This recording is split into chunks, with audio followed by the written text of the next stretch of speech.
Hey, what's up, guys? So this problem is called Escape the Ghost. So this problem is easy. You are playing a simplified PAC main game. Actually, I don't know what it is. On infinite 2D grid, and you start from 0, 0, and you are given destinations, target.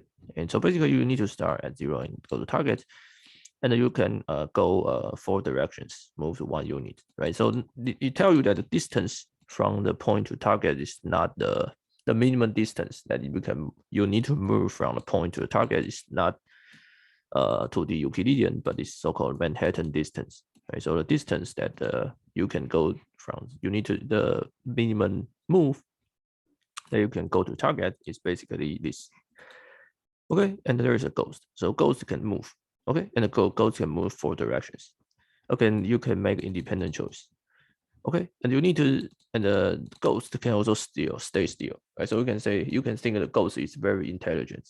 Ghost know what you are, where you are, so he or she can approach you. So you can escape if only target before any ghost reach you.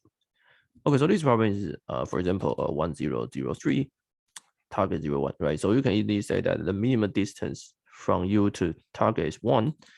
And the distance between ghost and the target are both 2 and 3, are both 2, right?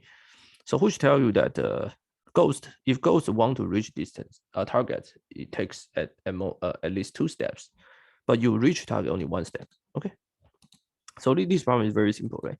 Basically, you compute your Manhattan distance and compare the ghost. If your Manhattan distance less than the ghost, then you're okay. Otherwise, you'll return. If your target is, if the ghost is less or equal to distance, that means ghost can go to distance and wait for you. So if it is, you return false. Otherwise, you return true. That's it.